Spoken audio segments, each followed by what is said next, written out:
everybody ready? All right, please join me in welcoming our first Deputy Chancellor, Cheryl Watson-Harris, and our Mayor, Mayor Bill de Blasio. Okay. So as they are coming in, we would love for you to rise. We're going to do the Pledge of Allegiance. And where are my babies? Where am I? Oh, there they are. Please join me in welcoming Amaya Santana from PS 153 and Jaslyn Stengal from HHS. You ready?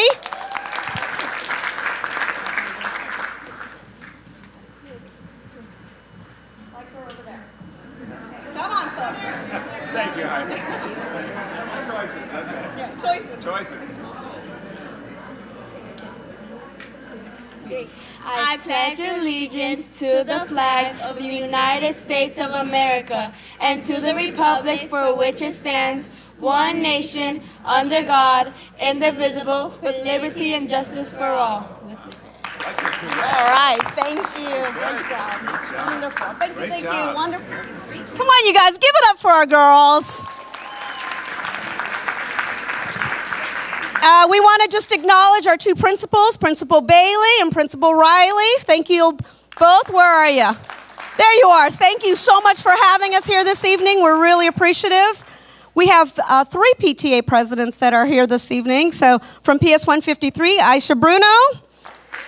Thank you. And from Hamilton High School, Aaron Ratner and Alyssa Gutierrez-Sugrim. So thank you both for being here. All right. I want to start by welcoming our fearless champion, somebody who's been really, really strong for us, and a powerful voice on the campaign for fiscal equity.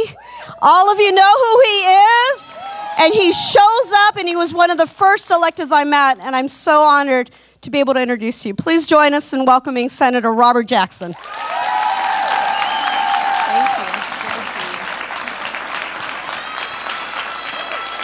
Woo! Hello, everyone. Good evening, and welcome to PS 153, the Adam Clayton Powell Junior School, elementary school. In fact, many of you know from a historical perspective, if you don't know, this replaced PS 186, which was right across the street, which is now the Boys and Girls Club of Harlem, and affordable housing for people of our community. And that's a great project. And obviously, it was time to build this new school, but now this building has two schools.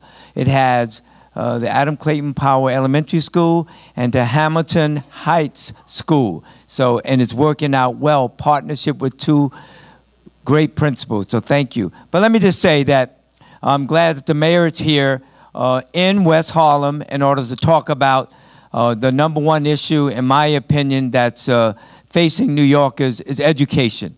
Education of our children. If you don't know, we have 1.1 million children in New York City, and the Board of Education, Department of Education, spends about $32 billion for education. It's the #1 highest ticketed item in the state and the city's budget of what, $92 billion. But also in the state of New York, if you're not aware, we're dealing with the state budget right now, and we are trying to hold the line on the foundation aid that comes to the schools in New York State. And right now, the state of New York owes New York State children $4 billion. And we want our money, and we want our money now.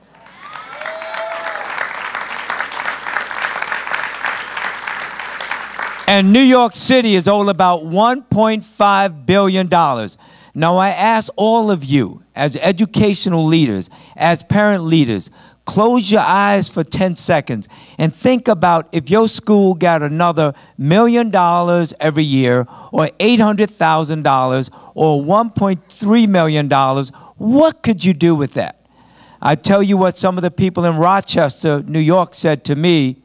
I went to Rochester to see the school district up there.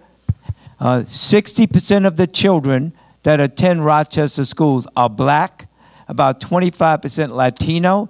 They're very poor, and it's considered the 8th poorest district in the country. Times need to be changed. And you know how much they owed per student?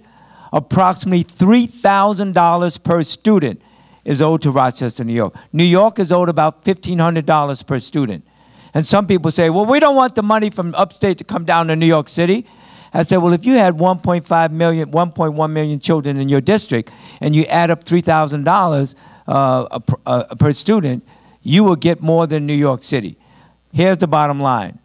Every child, no matter where you're from, no matter your race, the color of your skin, or religion, or your zip code, deserves a good quality education. And that's what we want with the city of New York. And I'm glad that we have the mayor that's fighting. We don't agree with everything. Now, let me tell you that right now. Because I don't agree with my wife on everything either. So, you know, you're okay. You live in good company. But here's the bottom line. Last year, the mayor put in enough money to raise the minimum school allocation up to 90%. It was 87% before. Now, we want 100% of the foundation aid formula. But obviously, the mayor has put in a couple of $100 million to bring everybody up to 90%. We're fighting up in Albany, and this is what I ask you to do. Reach out to your state senators, and some of you, I'm your representative, but it may be other state senators. Reach out to your state assembly member and communicate with them how important it is that we fund our schools, and we fund them now with the foundation aid. But not only them, I asked you to reach out to your city council members, like Mark Levine and others, because we had to put the pressure on all of our elected officials to communicate to our leader, Andrea Stewart-Cousins, the first woman ever to be the majority leader in the history of the state of New York, who also is a woman of color. She's the majority leader of the New York State Senate. If you don't know, there's 63 state senators. But also, I asked you to reach out to Carl Heastie from the Bronx, who is the Speaker of the New York State Assembly, and there are 150 members of the State Assembly, and let them know how important it is that we fund the foundation aid formula. But not only them, reach out to the governor, email him, text him, write him, and when you see him in the street, go up and talk to them, all of your elected officials, about how important it is that our children get a good education. We want them to go to college, to be the mayor, to be principals, to be police officers, to be research scientists, whatever they want to be. What we don't want to continue is the school to prison pipeline. That's what we want to stop. So, Mayor, thank you for coming to West Harlem, Hamilton Heights, in order to speak to everyone. Thank you so much, Senator. And unfortunately, our chancellor couldn't be here, but he wanted me to make sure that we relayed the message that we're so grateful for your championship around this, fighting for our kids' dollars, and he is going to stand by you every step of the way. So thank you so much for that. Please join me in another representative of your district, Mark Levine, council member. Thank you. Welcome, everybody. Thank you, Mr. Mayor, for coming of all places right here to West Harlem, to this great school, to two great schools. And I'm so thrilled that our principals are here, Ms. Bailey and Mr. Riley, who are doing great things. And we have amazing parent leadership at both of these schools, and Ms. Bruno and Ms. Gutierrez. Can we give all of them a big round of applause? I never cease to be blown away by the quality of parent leadership throughout the three districts that I have the privilege of representing. Welcome, Senator Brian Benjamin. All right. Okay. All right. Indeed. Maybe have some news from the budget negotiations. We'll find out in a minute. But I'm privileged to represent schools in District 3, 5, and 6, and working with you as CECs has been incredibly inspirational. And it's why I believe in empowering parents.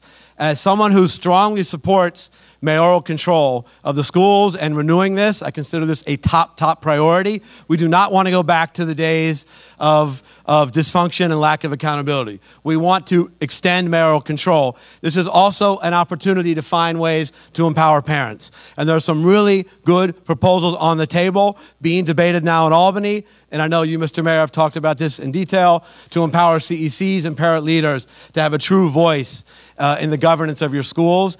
So in the context of this critical renewal, we do have a chance to make this system even better. And the champion Robert Jackson talked about the money that's on the line for every one of your schools. We're in budget season down at City Hall. We're a couple months later in the calendar, but we are in the thick of budget hearings about the school budget and all the agencies that you care about. And it is very clear that we need more money for our schools. There are schools throughout Manhattan that have no school nurse. There are some schools that have no art teacher. There are schools with one guidance counselor for 500 students. And there's no shortcut here, guys. We need money to staff up in these critical areas. So this is truly, it's a budgetary issue. It's a question of equity and fairness and justice for our kids. And so we are behind our leaders in Albany in these critical 2 weeks to really deliver on extending mayoral control and get a budget which truly lives up to our principles of fairness. Thank you very much. Thank you. Thank you so much, Council Member. So many of us have been up in Albany, and we've been talking to our legislators, and I haven't seen someone work as hard as I have with Senator Benjamin. And he said, when is this event? I'm coming down. Make sure he's here. And here he is. So thank you so much for being here, and we're going to see if you want to do some welcoming remarks. I will be very brief. First of all, good evening, everyone. Happy to be here. Senator Benjamin, I represent the 30th Senatorial District, which includes parts of the Upper West Side, Central Harlem, and East Harlem. I just wanted to say, to me, empowerment of parents is the most critical thing we need to make sure that is part of our education system. One of the things I have noticed in my short time as a senator is that when we have schools where parents are fully engaged and active, things are better. And so I want to make sure as we look at mayoral control, which I'm in support of renewing, that we have adequate provisions to make sure that our parents get the right access to being sitting at the table. So for example, really briefly, when you talk about hiring of district superintendents and principals, I want to make sure that parents who are most closely affected by the principals and the superintendents are part of the conversation. And so that is what I'm here for. I support the mayor. I support this and my colleagues. I want to just say about Robert Jackson, there's no greater fighter for the campaign for fiscal equity and making sure we have money in our schools than Robert Jackson. I'm honored to serve with him. And we're fighting hard to bring the Bacon home. And obviously, anyone who knows Mark Levine, our council member, knows that he's on top of the issue. So thank you, Mr. Mayor, for being here. And I just wanted to say hello to everyone and hear your concerns. We need to hear your concerns so we can be better legislators. And that's why I wanted to come down from Albany. Thank you. Thank you. Thank you so much, Senator. Okay, we're going to... I want to just make two acknowledgments. So we were hoping that we can have Assemblymember Reverend Al Taylor here, but he's stuck in Albany. But I know that he wanted to be here. And then I also wanted just to give a shout out to Patrick from Borough President Brewer's office. So thank you so much for being here. We know how important education is to her as well. So we are in District 6, and so we want to give the mic over for just some brief welcoming remarks as well to our District 6 President Johanna Garcia.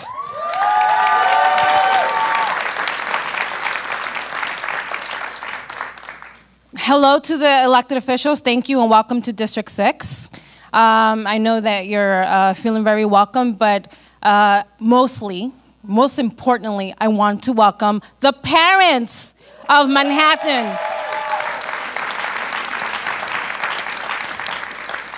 This event is incredibly important to parent leaders because oftentimes we feel incredibly shut out of the conversation. We feel that we are not at the table when it comes to making policies that have an impact on our schools, in the classrooms, in our children's education, and by extension in our children's future. I am very hopeful that this will produce a dialogue. Not listening and just saying, check off, I did this, but a dialogue where we're actually hearing each other in real time, where the elected officials came in through those doors thinking one thing, and they were informed and shaped and changed and enlightened by what they hear today. So I'm very hopeful for that dialogue. I'm very hopeful for that result, and I am very grateful for this opportunity. Thank you and welcome.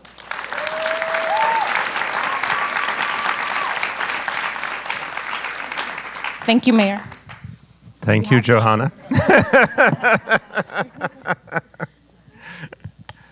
All right, so Hydra, are you saying something more, or are we just getting right into it? Let's just get right into it. Let's get right into Yeah, this. let's just get right into it. I think you know who I am. So, everybody, thank you so much for gathering tonight. I'm going to talk about what Johanna said, because I think it really frames the discussion perfectly, and I want to thank you for that. But I want to ask everyone first to recognize that everyone in this room has probably all day long worked really hard and tried to do good things for other people. And your reward is you get to come to another meeting to work hard and do good things for other people. So to encourage each other, support each other, show respect for each other, will you please applaud your neighbor and thank your neighbor for being a part of this?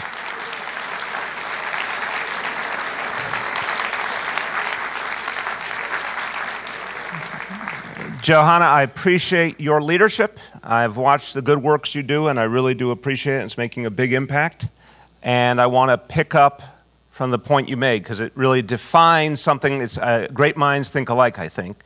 Because a lot of times I've said to people when we're discussing how to have a real connection to people when you're listening to them, when you're asking people to give their advice or their input or be part of a process, one of the things I've said over the years is, people, when they go to a gathering, when they go to the meeting, anything, they know when it was worthwhile, if they feel like they got heard, if they feel like an important idea came up, if they feel like they got a response or an answer they were looking for, you know when something is worthwhile. I think you said it another way, which I appreciate. Are you changed by the experience?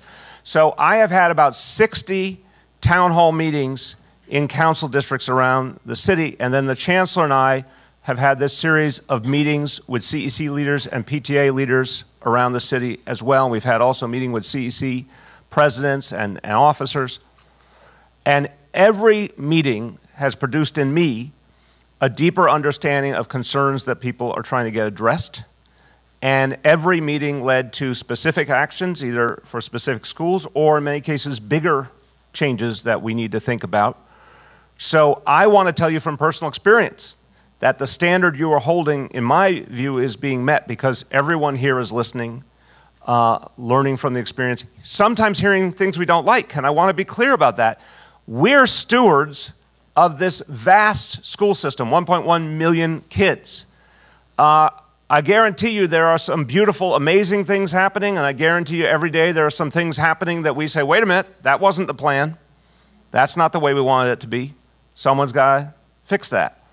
But the only way we know if something needs to be fixed is by hearing from the folks who are, if you will, the consumers, who are the customers, who are the folks who are at the front, able to see what's going on with your children and your communities. So I have felt, I know the chancellor feels this too, that this is a chance for us to get a clear take on what's working, what's not working, and it does change us each time. I have not been to a town hall meeting in New York City where every single participant said, no, everything's cool. It's fine the way it is. I hope that doesn't shock you to know. Every town hall meeting, people have concerns, complaints, things they want, different ideas. One thing I love about New Yorkers is they often have ideas of what to fix, what to change.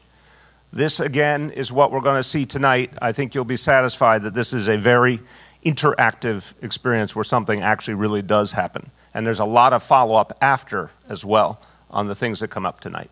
Now, to the elected officials, thank you so much. I will tell you, for me, education is my #1 issue. I know for these three elected officials, it's either their number one issue or one of their very top issues. And they live it, they show it, which really makes me appreciative of all of them. To each of them, I want to say, first of all, Senator Robert Jackson, you and I have worked together a long, long time. We went to the city council together, started together.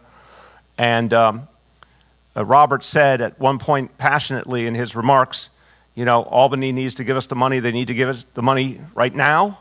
And I thought he left out one line, which is, we take cash, we take checks, we take money orders. You know, I just think you could have made that clearer, Robert. Because maybe it would help them to give us the money they owe us if they know that we're very comfortable with any of those forms. You know, it would be fine. But Robert really has done something extraordinary. And there will not be justice until the Campaign for Fiscal Equity decision by the highest court in this state is absolutely fulfilled. The children of this city and other cities are given the funding they deserve. We're going to keep fighting for it, Robert. Thank you. Thank you for all you have done. And as Senator Benjamin, thank you so much. I have seen you at the front line working on issues of education. I saw your extraordinary efforts when it came to Wadley Middle School to help us solve. And this is a great example, to Johanna's point again, of we had a problem where I love the DOE, but the DOE was missing the ball, missing an opportunity to fix the problem a different way. It took community leaders and elected officials to say, wait a minute, there's a different way to do this. Now, the good news is when people said, wait, there's a different way to do it, we heard it and we actually did it the different way. And we got a very good outcome at Wadley. So thank you for your leadership, Senator. Very much appreciated. And Councilman Mark Levine, I've worked also for years and years with you. I appreciate your progressive vision, the way you engage the community deeply. I know you care passionately about the schools. The only thing I want to say to you is thank you for your support of the work we're doing here and the accountability that we need, that I need to be able to produce for all the parents of the city and the kids of the city.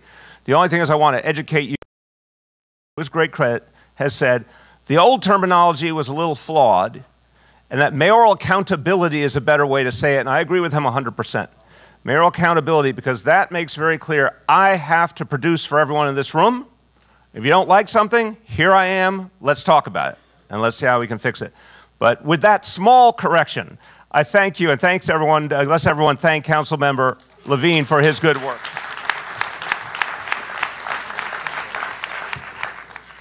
Now, I'll be quick, and then we're going to open it up.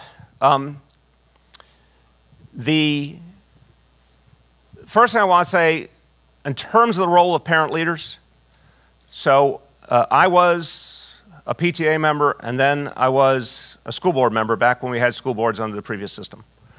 So I have something in common with everyone in this room. I put many, many, many hours into many meetings for no money whatsoever. And in exchange for the no money, heard 1,000 complaints and concerns and tried to do everything I could do about it to help people, but often ran into a brick wall.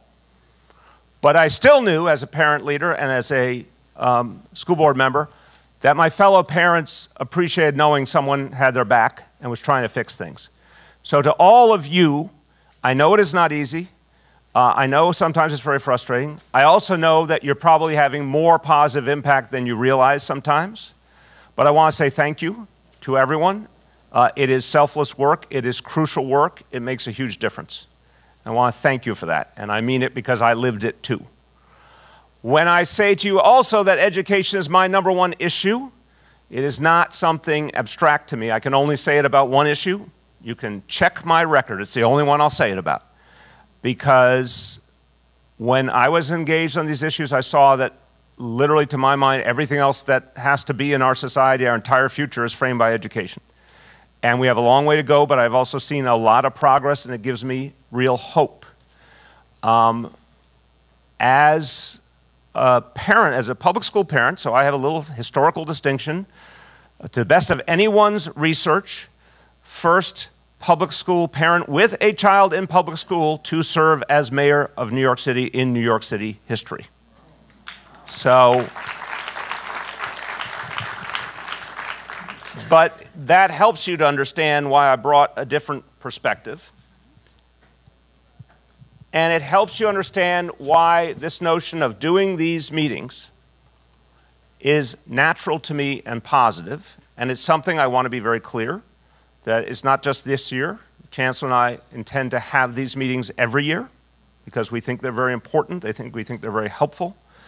We also, to the point the Senator made about the desire to see some structural reforms in Albany, working with folks in Albany to improve parent empowerment and the voices, to help the voices of parents be heard by the DOE and acted upon. I think there are a number of things that we're going to be able to do together. I agree that in the district superintendent interview process is one of those places we can do more in. So I think something very good is happening in the conversation at Albany about how we improve upon mayoral accountability and bring the role of parents in stronger, while keeping what works and what's good about this structure too. Now, just very quickly before I finish, we all should feel good about the fact that there is some real, visible, tangible, important progress. Right now, in the city of New York, this is sometimes we just hear numbers, but this number represents a lot of kids who are doing better. This last year, we had the highest graduation rate in the city's entire history, 76% graduation rate. To put that in perspective, in the United States of America, the national graduation rate now is about 84%. Here's what we believe. We believe we will meet and then surpass the national graduation rate in the coming years. Unheard of. If you go back over the history of New York City public schools, Robert and I saw some of the tough years that came before. If I had said to you 10 years ago we would meet or surpass the national graduation rate, you would have thought I was crazy. Now we are in striking distance of achieving it. 59% of the kids who left our school last June went on directly to one form or another of higher education. 59%, and that is going to climb rapidly. Again, a number would have been impossible in the past. Also, big changes like AP for all, computer science for all, college access for all, pre-K for all. And pre-K, you can clap for pre-K for all.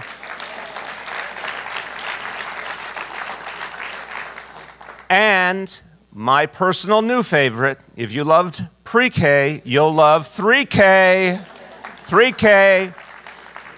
And 3K is coming to District 6 this September.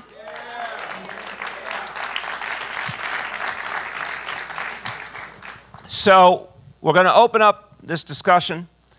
We're going to keep going around the room, calling on different people. It's not just questions, it's concerns, it's ideas, whatever you want to raise.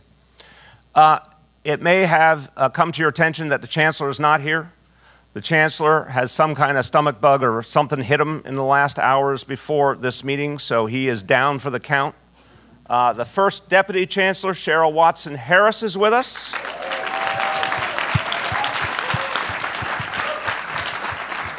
Just proves how good we are at the DOE. One goes down, the next one steps forward. And the entire leadership group of the DOE is here. So as you raise concerns and questions, First Deputy Chancellor will call upon some of her colleagues to join as well.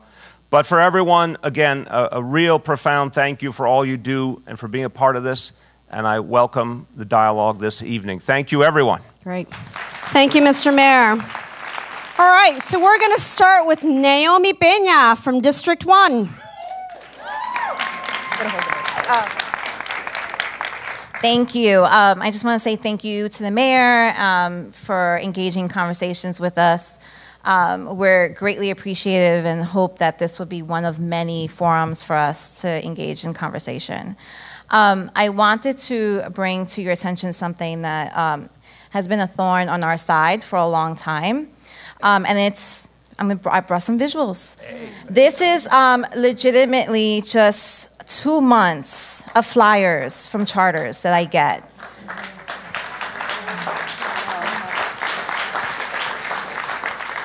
So I'm blessed with twins, which means I get double the amount. Actually, and one of them is from a school that actually placed out my kid in a charter.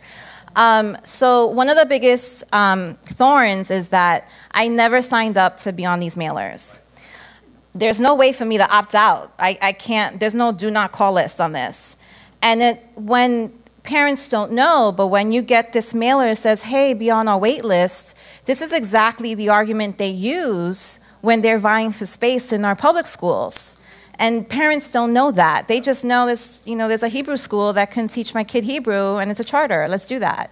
So what mechanisms are there in place for parents like myself, or I can tell you the entire city, to A, protect our information, because I don't want to get these anymore, and B, to protect our students, because this is a form of siphoning off from our public schools to them. Yes. This, I want to thank you for raising this, and I'm going to try and make this very straightforward while leaving a little space for the lawyers who are still doing a little more work on this issue. This was not a decision made since the election of 2013. This is a predecessor policy, which I don't know if it's still a useful policy. Let's put it that way. And there's internal discussions going on, and I believe in the not too distant future we will be able to address this issue, because I've heard this same complaint from a lot of parents. And I think it's a policy that desperately needed to be reevaluated, and I don't see what it's doing for us at this point that's helpful. So I've given you plenty of indications there, and stay tuned. Karen, did I cover it all? You covered it all. Well, I think the lawyers... The lawyers would still be happy? Stay tuned. Yes. Stay tuned. More soon. Stay tuned. Okay, who else? Hydra. Thank you, District 2. Robin.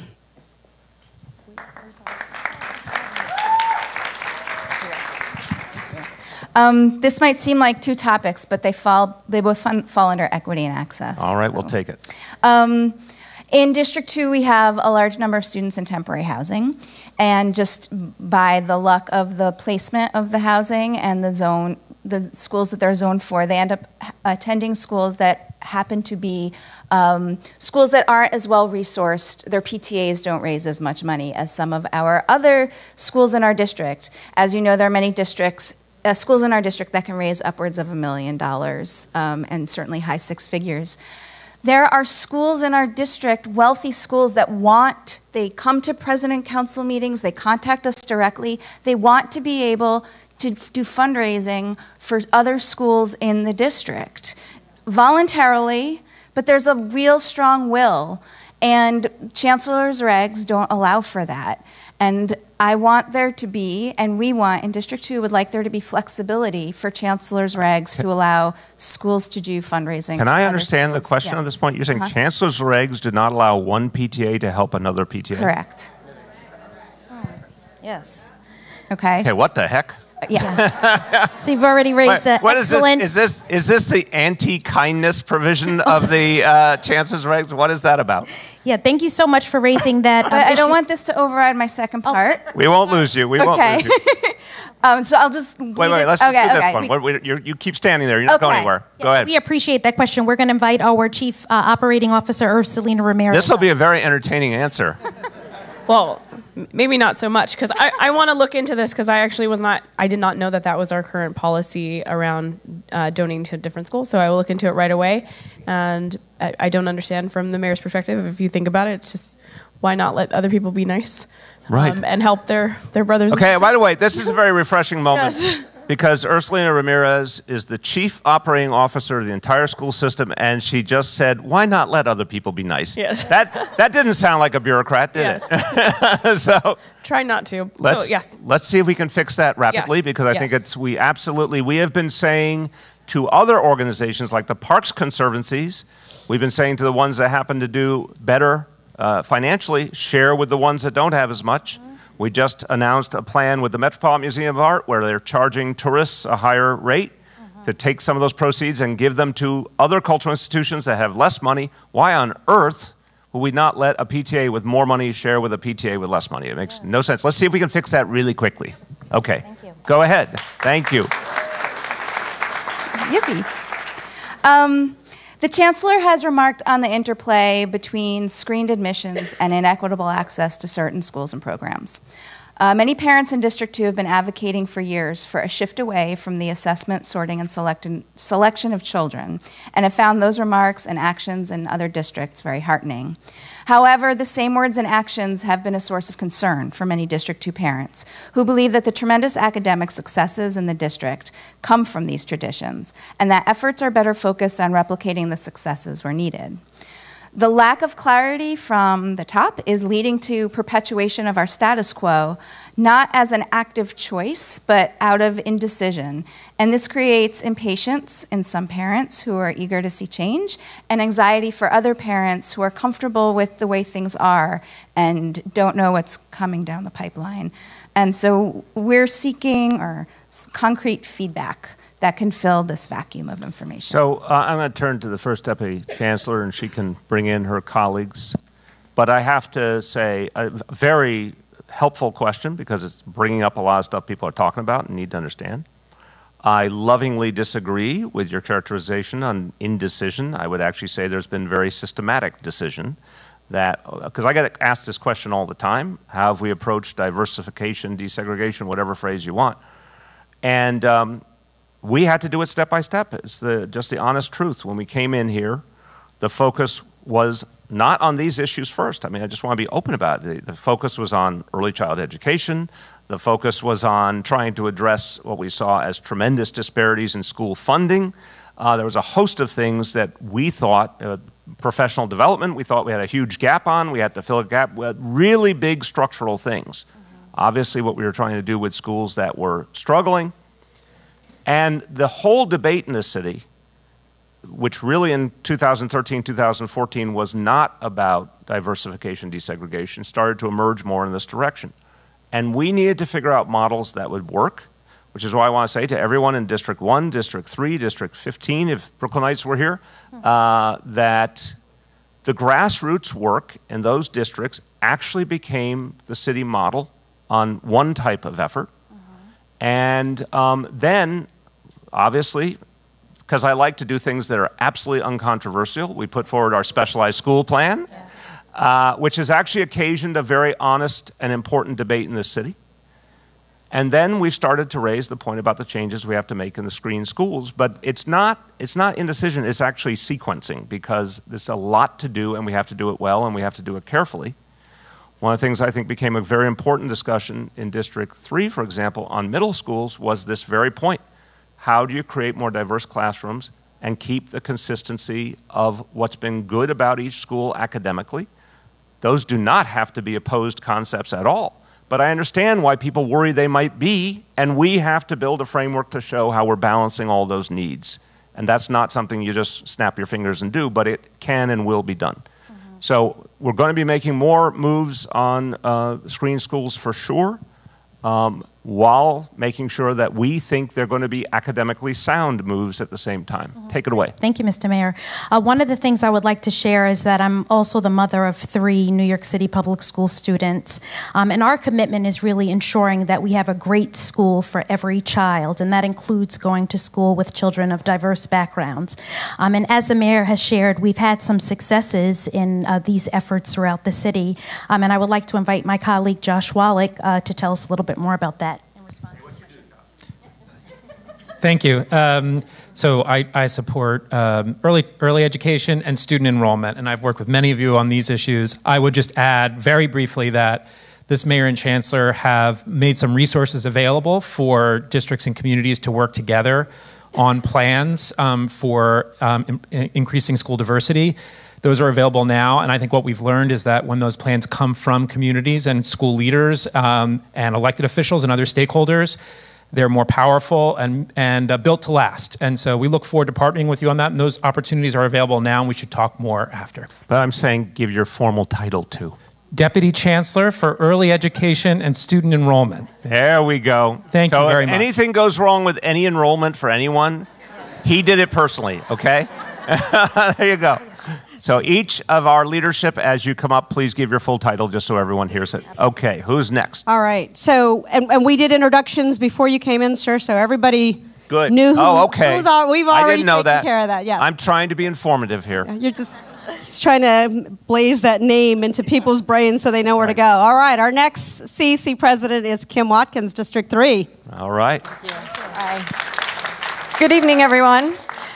Happy first day of spring as well. Amen. John, not complete all black tonight. It's an honor to be here with all of you, and I also want to thank you, Mr. Mayor, for hosting us tonight. I wish Chancellor Carranza well. I think we've all had that bug this winter. Yes. But I also want to give a shout out to all of the parents from District 3, my fellow CEC 3 members, as well as President's Council and all the PTA leaders that are here. Our district is very busy, and we talked a little bit about this before. Mayor, you know what I'm going to ask you about. We have been working for the last several years, threading diversity, desegregation, and issues of equity in all of the work in District 3. Yes. So from the rezoning a couple of years ago, where we are bearing fruit now, where we are seeing success at PS 191 and 452 and 84. And that was a really exciting time for District 3. And then last year, the Middle School Diversity Initiative, where we worked so hard to bring our parents and have these challenging conversations about how to enroll kids in order to help our schools diversify in the middle school grades. And then other issues, even related to issues that we're having in some of our other committees, were all basically dumbfounded by what has recently happened in our district, which was the approval of a 12th charter school in District 3, a KIPP middle school, which is basically, it stands to impede all of the work that we've done across 5 different committees in District 3 over the last several years. And the reason for that is because they're entering children in the 5th grade instead of having our kids go through the middle school admissions process. So they won't be able to participate in our voluntary integration work in District 3. Despite opposition from hundreds of parents, despite letters of opposition from all of our elected officials, city, state, and federal, and the Manhattan Borough President, SUNY went ahead and approved this charter. What I think our parents want to know is, how do we move forward without fighting? We're sick of fighting with other parents. In fact, you know, my next door neighbor is a parent leader at Harlem Hebrew, and I'm sad that he's not in this room. I think that we need to figure out a way to have the dialogue that we need to have to set policy in place to cap the charters, to authorize charters with some integrity and some balance, and then to work together to improve our schools for everyone. To the Albany piece and then pass to you about. So thank you very much for the question. And I do want to say one piece of this, which is, from my point of view, a very good news story, is that the 2 senators are now in the majority. I think they feel good about that too. And, but that is important to the essence of your question. I, for one, believe that the current cap that is in place in this state vis-a-vis the amount of charters in New York City, I think that cap should stay exactly where it is. It should not be expanded. I think the atmosphere and the dialogue in Albany is entirely different now. I think before there was almost a knee-jerk deference to charter schools. I think the times have changed. And now there can be that examination you're talking about of what's objectively best for kids and how do we have fair rules that are not based on factors other than what's right for kids in our own city. So just a shout out to our folks, our colleagues in Albany, because I think they're creating a very different approach. And I certainly don't think that the folks who in the past would have been going to increase that cap again and again and again, I don't think they're going to find a very friendly reception this time. Now, on the specific question you raise, over to Karen Goldmark. Thank you. A couple of things on the specific question. Number one is we sent a letter to SUNY expressing our disagreement with their public engagement process or lack thereof. And we explicitly said, number one, they voted before they got the full record of the feedback. So clearly what we said in the letter was we question your commitment to public feedback, but there's not much of a question on that, candidly. Number two, we have already informed KIPP that we will not cite that school.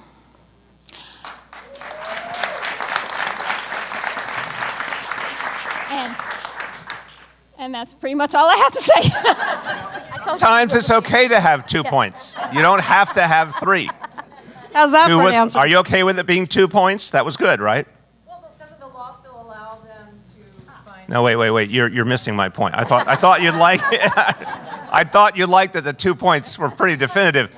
But you're saying, does the law allow them to find a different location that's not a public school building? That's the law of New York State. Now, we would love New York. Oh, look, there's some representatives.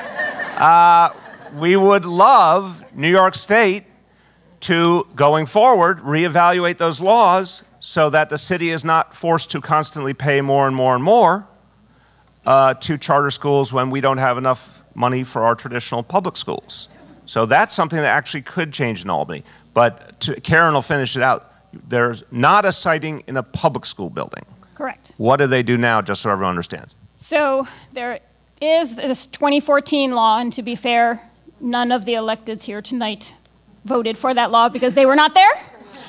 But that law requires the Department of Education to either provide space in public school buildings or to provide reimbursement for the rent that a charter pays in a private site. So it's one or the other. It's either space or money. And so far, the DOE has spent $100 million on the rental reimbursement portion. So, to those of you Karen said it well, I just want to draw out the last piece. Literally, under the law of New York State, we have no choice but to either give space in a public school building or pay their rent up to a certain level for whatever private site they find. That is a recent law, as Karen said. That law is not written on a stone tablet somewhere and handed down by Moses. It's a recent law that can be unlawed. It can be rewritten. It can be changed, and things have changed in Albany as a result of the November election. So I would urge those who take an interest in this matter to discuss it with their representatives in Albany and see what changes might be possible. Thank you. Thank you. Okay, Anad, District 4. Thank you. Thank you for the time. I really appreciate the opportunity to speak to both of you. My district is El Barrio, Harlem. It's a wonderful district, very diverse, has great food, great culture. But we also have challenges in our schools. And I do want to actually, before I get started, just recognize our great superintendent, Dr. Estrella, who's a really good partner with the CEC. And one of those challenges I wanted to discuss with you, and I apologize to everybody that's heard this before because I've said it a lot in meetings, is about the mental health issues that we face in our district.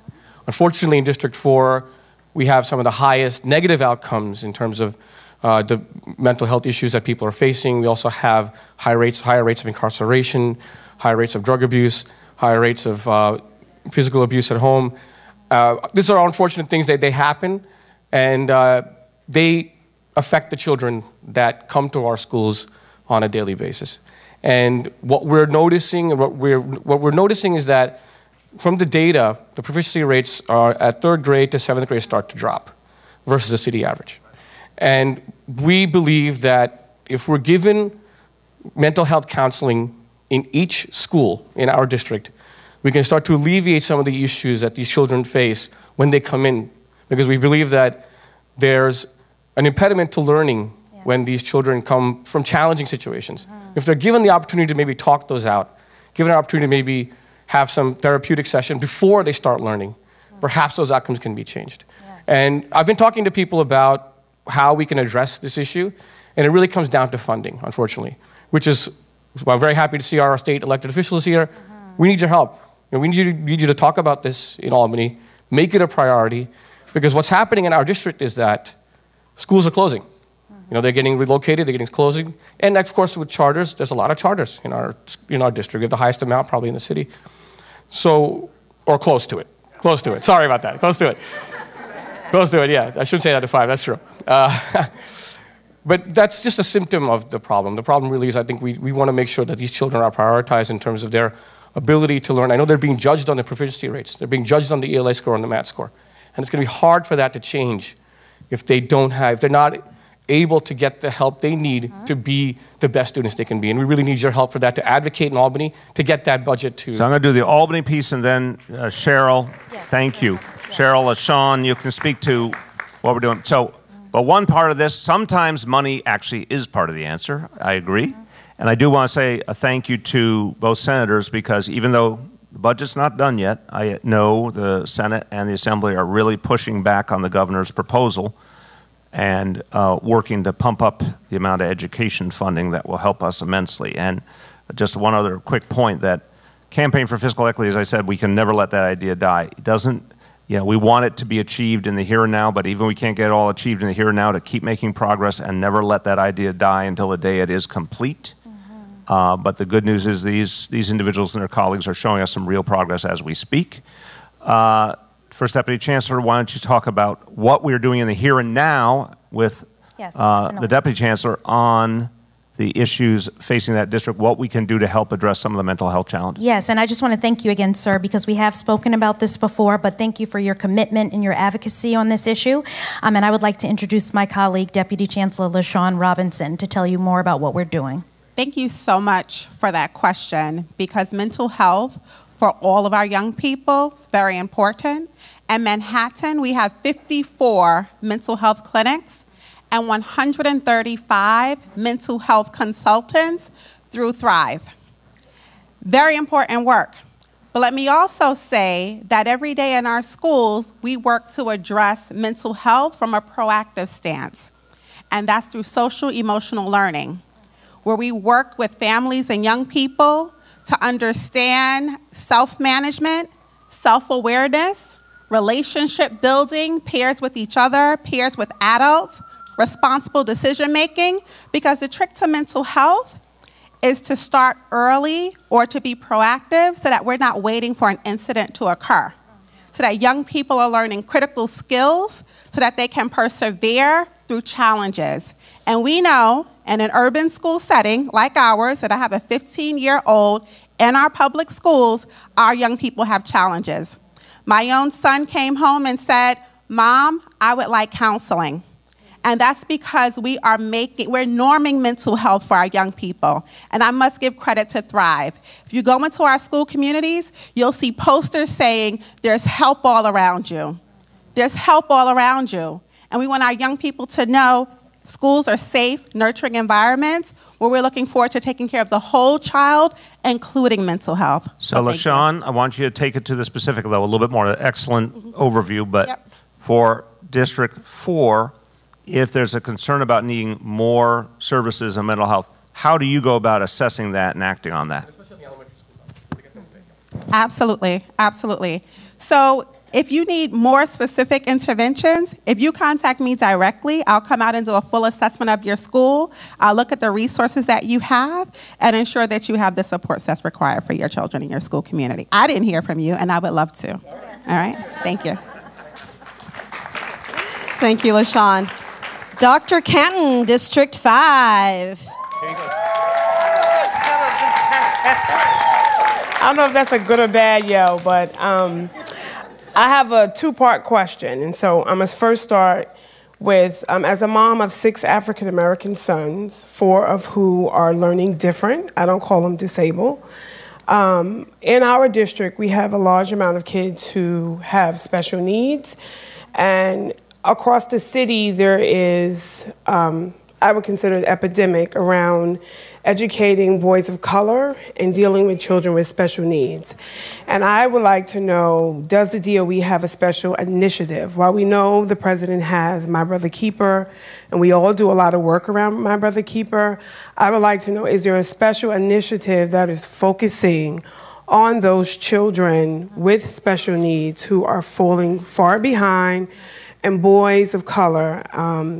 And I'll speak that to the second part of my question, which in my districts, as you know, the state came out with the comprehensive supportive intervention, I don't want to call it crap, but you know what I'm talking about, which kind of defines our schools, we feel as parents, very narrow, and is not fair to some of the good work that are happening in our schools. It just looks at scores and things that are not realistic to the people that live in those buildings. And so some of our parents have received these public school choice eligibilities where they can now, if their school is on that list, which in District 5 we have 5, they can choose to go to another school throughout the district. The problem is parents have received a letter. There's a lack of clarity on what that's supposed to look like. And I would like to know, how is the DOE going to deal with the issue? Because moving kids out of a building is not the issue. In District 5, when we talk about this initiative that you're pushing around equity, in my district, we're most of the students are predominantly children of color. I would love to see what integration is going to look like in District 5. Because the reality is, either you're going to bus them in or bus us out, and it's not going to work. And we know that that is not going to be a healthy situation. But what I will say is District 5 could also be a place you can look to, because in our district, we have a few schools that have naturally desegregated themselves. And so if you want to look at those schools and see how they are desegregated in terms of socioeconomics, race, culture, all those things, PS 125, TCCS, those are places you can go see how it naturally happened before an initiative came about. Okay, thank you very, very much. Quite a few. On the special ed, we'll talk. I'm going to turn to the first Deputy Chancellor, and she'll bring up whatever combination of people. There's several different things you raised. They're all very important. I'm glad you did. Clarifying how we're approaching special ed. And I thought when you started, you were going to talk about some of the bad history of young men of color being shunted toward special ed who really did not have a special ed need, but based on all the institutional racism that pervaded the school system and our society, that used to happen. And so I want to just put that on the table as we discuss this, how we are trying to make sure we are very precise about a child who needs special ed versus a child that just needs another type of support. So you'll speak to that in a moment. And on the question of the schools on the state lists, we'll talk to that. My colleagues will talk about that because I think your point is well taken. The state has its own methodology. You're right when you say it's narrow. I think that's a fair characterization. I have not seen the letter that went out. It's my strong impression it was not handled properly, and that we need to send more information behind that to clarify the situation, because what we want to do is help the schools to get stronger. The whole concept we've had over the last 5 years is we don't turn against a school because it's gone through a period of struggle or because it's got areas of weakness. We help it address those areas. So I think that we need to make that clearer to the parents in that school. But the last point is the one I want to talk about personally, because you're raising a sort of foundational issue in this discussion in this city that we need to start dealing with more openly, in my view. I believe in diverse classrooms, for sure. I believe in desegregating our whole society, which if we're going to have a serious conversation about that, then we have to talk about 400 years of American history. We have to talk about economics. We have to talk about jobs. We have to talk about housing. We have to talk about unequal pay. And then also talk about schools. But my concern has been a lot of times the conversation leaves out all those other things and suggests that schools can do all the change for the rest of our society, which I've said from day one is not realistic and not how it's going to work. You raise a powerful point, and I've been trying to say it articulately to people in the city, but it's a tough one to talk about. There are some parts of the city where it's really straightforward how you can bring together diverse communities in a school because of just proximity that people live in. There's other parts of the city where it's just not that way, and we're not doing busing. I want to be abundantly clear. Busing is not part of the solution here. So it is, first of all, understanding diversity in all of its forms. Diversity can be by income. Diversity can be by ethnicity. Diversity can be helping kids in general education and special education learn together. There's lots of ways to think about it. But there is an underlying thing that we need to surface, in my opinion. And I'm going to offer my personal philosophical view. I believe that children of color in this city, who are the majority of our school population, that they have the ability to learn and grow and be great, whether they learn among children of color, or whether they learn with white children, or whether they learn together, whether they learn separately. I want the maximum diversification. But I think there is something wrong with a dialogue that suggests a child of color cannot learn and grow and be great if they learn among other children of color. So I just want to put that out on the table. So if yours is a district where the sort of traditional, natural ability to diversify because people live really near each other, that's not available, that doesn't mean we say, we're not going to make your schools great. We have to make your schools great, because why shouldn't we make your schools great? If we really honor people of color and children of color, why can't your schools be great? Thank you. I think the mayor said you raise a powerful point. Every time I'm with you, you raise many powerful points, and I think I heard 3 this evening. So if you don't mind, I'd like to take them one by one. First, to your point about our African-American young men. And as a mother of 2 African-American young men, I thank you for raising that and offering that into the dialogue. We too are very involved with My Brother's Keeper. We have Patrick here from the Borough President's Office who's joined us and been very involved in helping us really create more synergy and a strategic approach to that initiative here in New York City.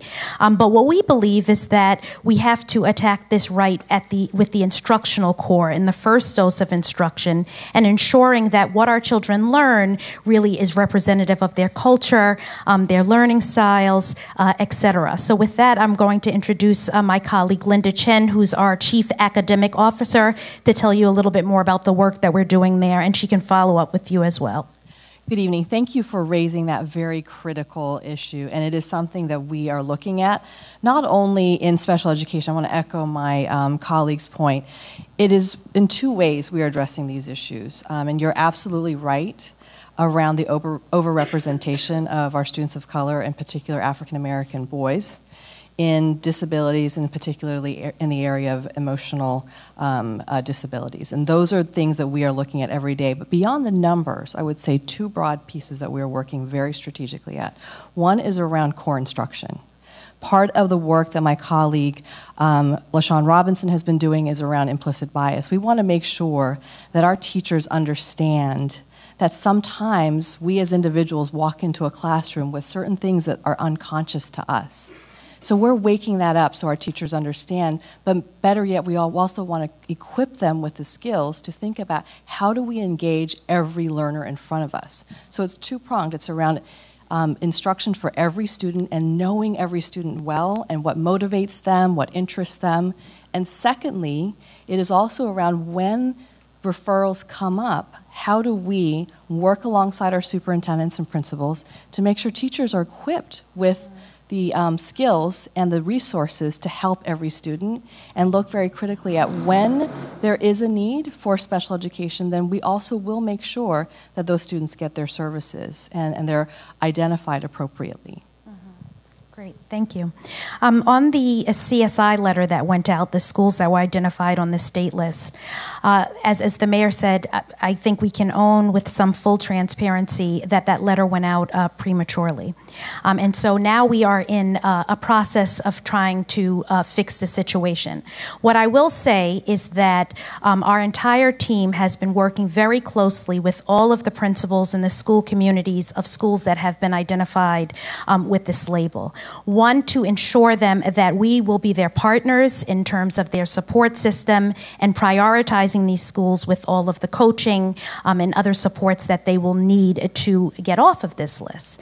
But that we embrace this as a citywide issue, and we want to work very closely with all of the parents who receive the letter, for one, and 2, to support them if their option is to go to another school, to make sure that they're supported and that they receive the right information. But I'm going to ask my colleague Josh Wallach to speak a little bit more about that. Yes, I just want to echo that and just apologize for the mishandling of that, but also say that we're working all day with our team here, and I think starting tomorrow you're going to see clearer communication in more context that really communicates that we're supporting these schools and supporting the families and children in them. So more soon. Thank you. Yes. Absolutely, let's get your microphone. That if the letter went out incorrectly, then send out another letter saying what you're going to do. And with respect to the children that opted out, say that this school had a lot of kids that opted out, and that's why the state of New York gave them a 1, which would indicate from the state's craziness and not doing well. The children are doing very well. Parents opt out because they don't feel that they want to be tested. Testing is not learning. That's test taking. And so I've raised that just 2 days ago with the Commissioner of Education. We had an education committee where we had some votes, so she came in to have a dialogue with us, and I raised that specifically with her, and I'm going to follow up with her office. But I would like to see that letter that you resend out, if you don't mind. And Mayor, you didn't see that letter that went out. If you could please someone email me the letter and the response. Yes. We are working on that. Yes. Yeah. Thank you. We are working on that. Yeah, but let's be clear to the senator. Senator, one, you're right. So there is going to be a new letter sent out and a lot more communication. It shouldn't have happened.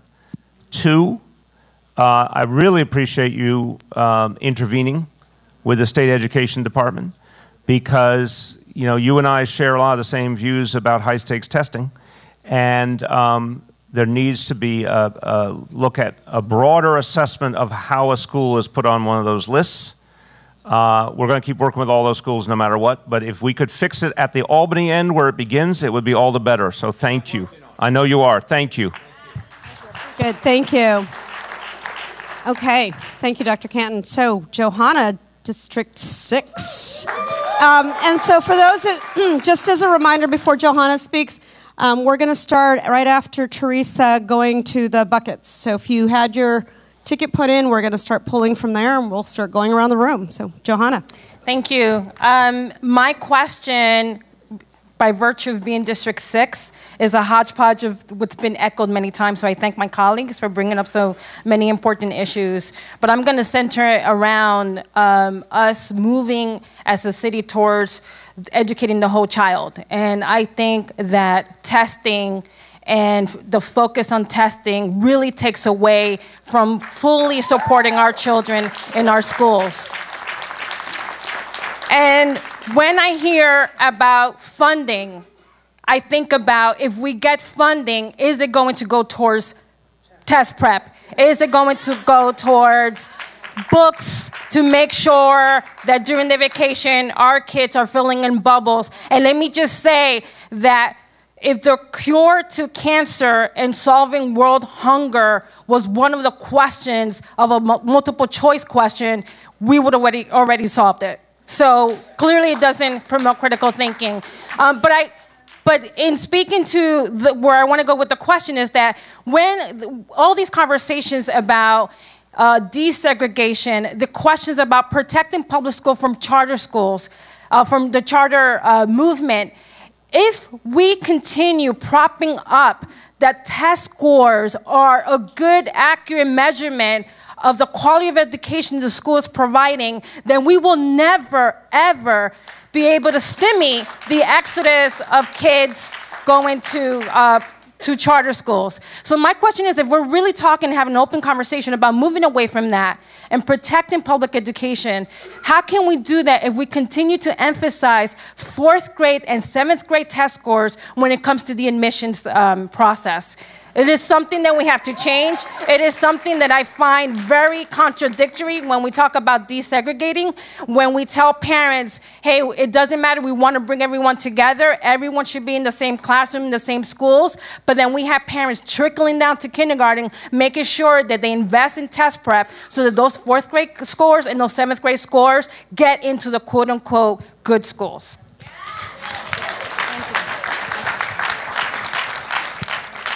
So, Johanna, I just want to say, I think we have, for these last 5 years, tried to turn away consistently from the focus on high-stakes testing that was overwhelming in the previous administration. Obviously, we stopped grading schools, which I think was one of the most destructive elements of it. We turned away from test prep in the public schools. If parents do it themselves, that's a different thing. But I'm saying in terms of public school curriculum, we moved away from test prep. We don't believe that is real teaching and learning.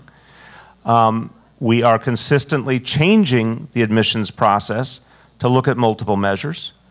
So I'm not saying everything's been completed, but I'm saying directionally, I think there's tremendous agreement with what you just said, because and it's part of why I feel what I feel on the specialized high schools too. I mean, forget everything else for a moment. There's only one place where there's a single 3-hour test that decides your entire future. Yeah. And it's not nowhere else. No college does it. No, it's only New York City public schools with the specialized schools. And again, I'd love to see that fixed with the help of our colleagues in Albany. But I just want to be very clear. The philosophical orientation of today's Department of Education is keep moving away from standardized testing, keep making multiple measures the true version of evaluation, the true test of the true measure, I should say, of evaluation is multiple measures, not a single test. We still have state laws. We have to navigate those state laws. But I do think we need to do a better job of explaining to parents the amount of change that's happened in the last 5 years, because I think a lot of people still feel like everything that was in place 5 years ago is there, but it has been consistently weeded out. There's more to do, but there's a program of weeding it out. And I think if my colleagues could speak to that a little, it would be helpful. Definitely. I think the mayor addressed the admissions policy, but again, I would like to invite our chief academic officer to tell us more about the training that's being provided, the curriculum that we have in place, and how we're supporting teachers. I actually would say please do, but then I would think there is more on admissions to clarify what testing means and doesn't mean nowadays in admissions. But go ahead first, Linda. So I will certainly make it fast. We are really focusing on, the state has new standards as well, so it really is important to focus all students on the standards. Well, that is what is tested, but it's really putting forth the learning that goes on and a high level and high expectation for learning for all students. In fact, today I just spent the day with a number of your superintendents and teachers and principals and together to really focus our efforts on just that. So that is happening every day right now, and that is our focus. So I'll turn it over to Joshua. Thank you very much. It's such an important question. I'll try to do it justice. I would just say, I think, to underscore the points that the mayor and first deputy chancellor made, we as a matter of practice are not adding new screened programs in middle and high schools. We're trying to move away from it. We try to reduce screens where we can, and we're working with communities to formulate those plans. I think the most dramatic example, which the mayor alluded to, is that the middle schools in one district in Brooklyn, District 15, eliminated all their screens entirely so that tests no longer played a role in admissions to middle schools. And I know since then other districts have shown some interest in what they've done. And then citywide, our School Diversity Advisory Group, which is a group of leaders from around the city, including school leaders and superintendents and advocates and others, are working with the mayor and chancellor to think about ways to expand that in partnership with communities to move even further away from the role of testing in screens for middle and high schools. So I think overall we have some momentum here, but we need your help to keep it moving. Also, would you just add sort of how we're applying the concept of multiple measures to admissions for middle school and high schools in general? Absolutely. So there are a number of schools that combine looking at grades in classes with state test scores, in addition to some other materials, like some use auditions and some use other materials that a student can present to show that they've mastered the material. So we're trying to get multiple measures, multiple points of information, so we get a sense of the whole student. And more schools and districts are thinking about that as we move forward in middle and high school. I also think there's this broader discussion happening about the role of screens altogether. We have about a quarter of our middle schools that are screened and more than 30% of high schools. And as the mayor alluded to, we've kicked off a broad citywide conversation about why that's so, what purpose it serves, and what it should look like going forward. And we want you to participate in that. Great, thank you. All right, our president from our citywide CCEL, our English language learners, Teresa. And then on deck, we're gonna, Luis Camilo and Giggs Taylor Stevenson. Before you go, I just want to do one ground rule that will be helpful for everyone. The CEC leaders have been raising, of course, they had to raise giant, massive issues of huge philosophical importance, so we've been giving a lot of time trying to work those through. We want to, for everyone's sake, speed up the pace from after you go. We want to start to speed up the pace. Quick question or concern. We'll try and give a quicker answer so we can get to a lot of people before we run out of time. Right. Go ahead. Thank you. You were all supposed to be modeling that. Teresa. Thank you for having this forum. There's been an issue regarding funding for non-ELs in dual language programs. With the help of Lucas from District 3, we have been meeting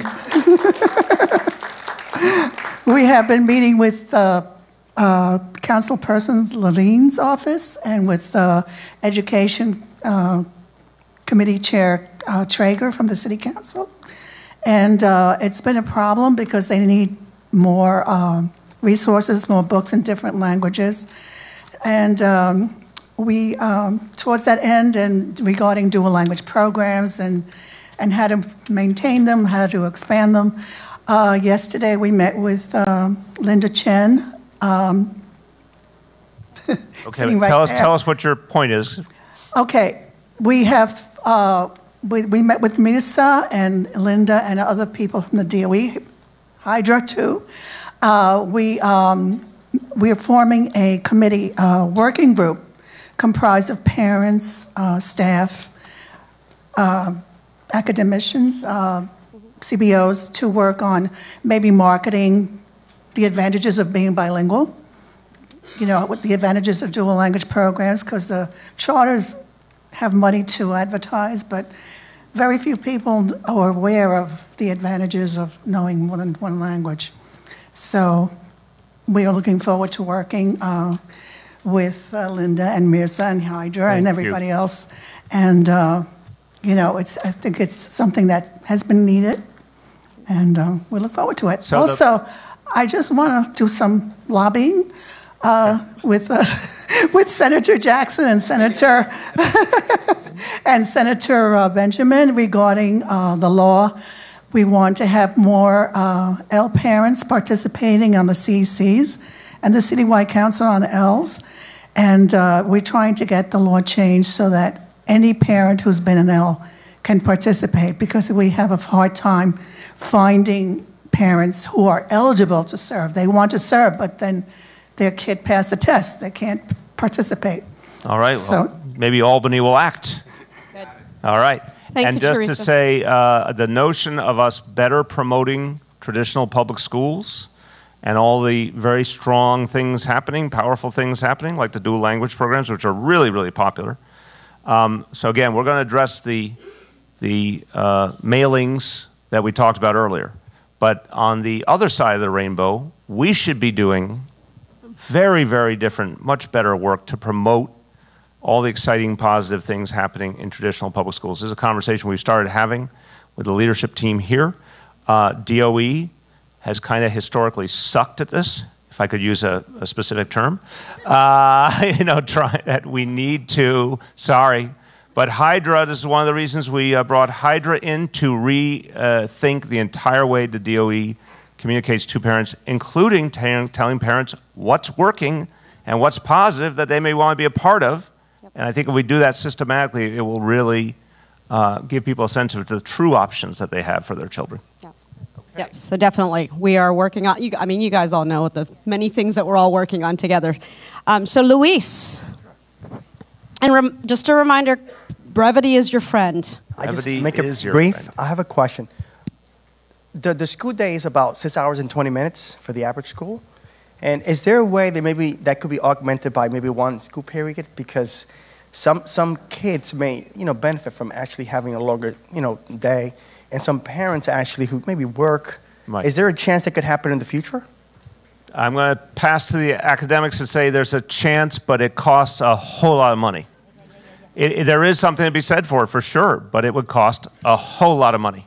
And we don't have it right now. Would you have anything deeper to add? Oh, I agree. Done. Sorry. Sorry. So, no, it's a very good question in terms of what we would aspire to. We would aspire to it. No question.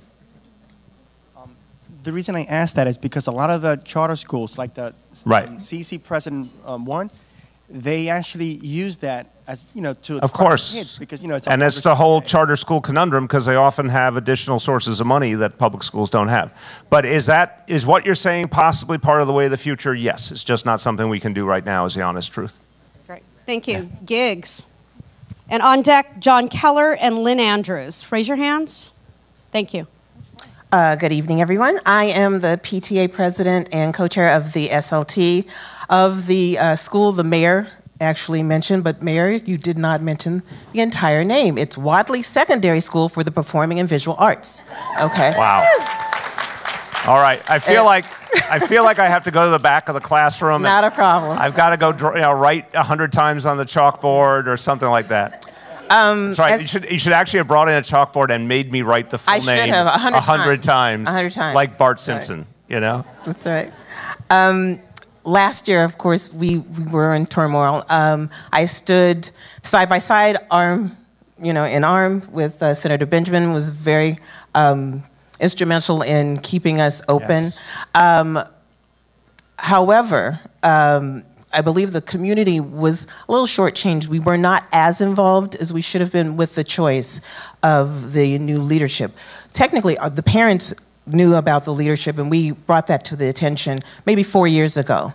My question is, when school administration finds that parents are too vocal or too empowered and they retaliate, what do parents do about that? And yes, I have visuals. Oh, okay. You know, I wasn't actually going to ask if you have visuals, but I'm impressed that you do. Yeah. So I want to pass this with the simple point. So I really appreciate that question, because you can't be too empowered. No. Right? I mean, it's a great question, but I'm gonna affirm you by saying there is no such thing. Mm-hmm. It's like saying there's too much democracy. Mm-hmm. Now, I'm going to be real with you. Is every parent who's empowered always right? Mm-hmm. I didn't say that. So, but the ability to have their voice be heard, and that there has to be real answers to the concerns, and there has to be, as Johanna said earlier, the ability to change if the parent raises a concern that's valid.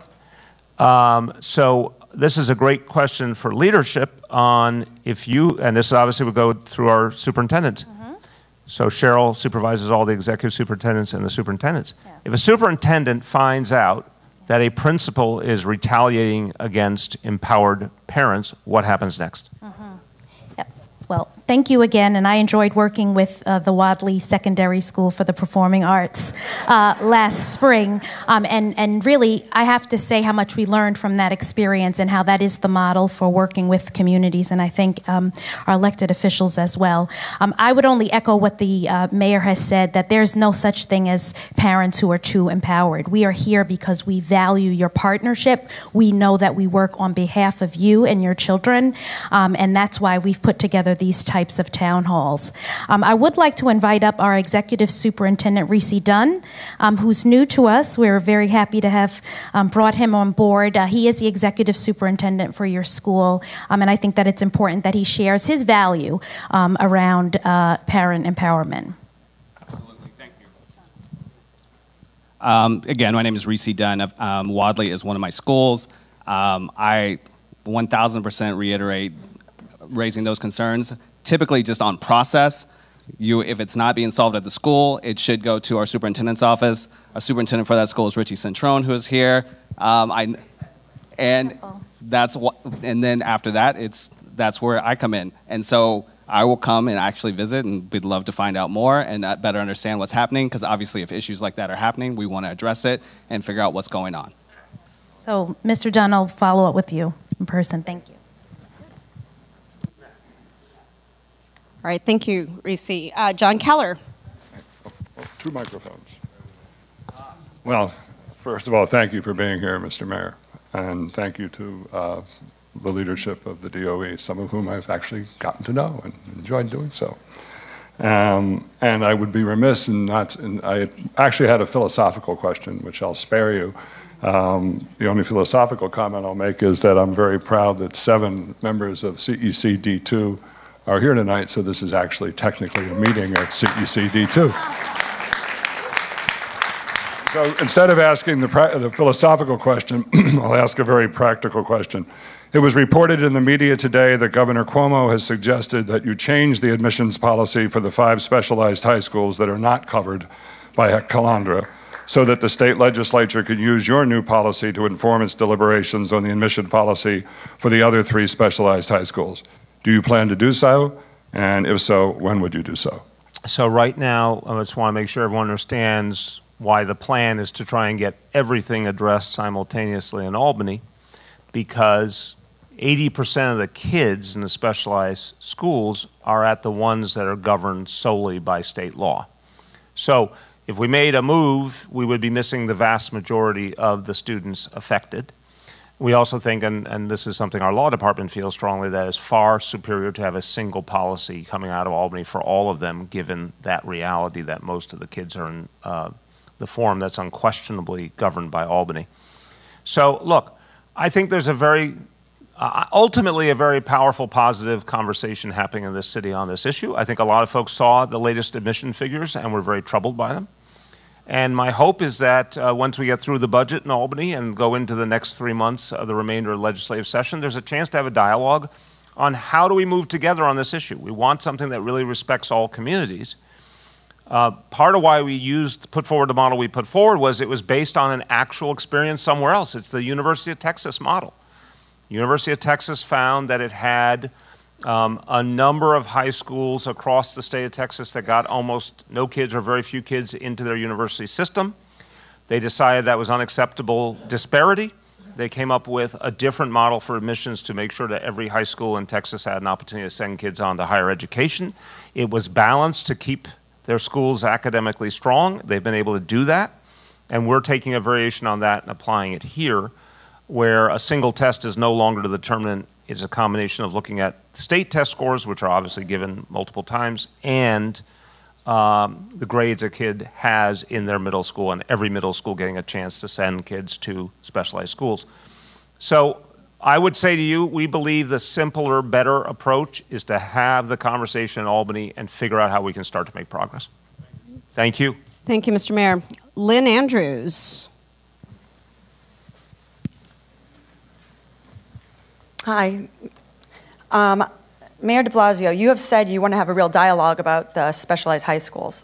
Well, would you pull your specialized high school bill from Albany this session and conduct a real dialogue with parents and educators who have a range of different thoughts on the specialized high school bill before proposing a revised plan?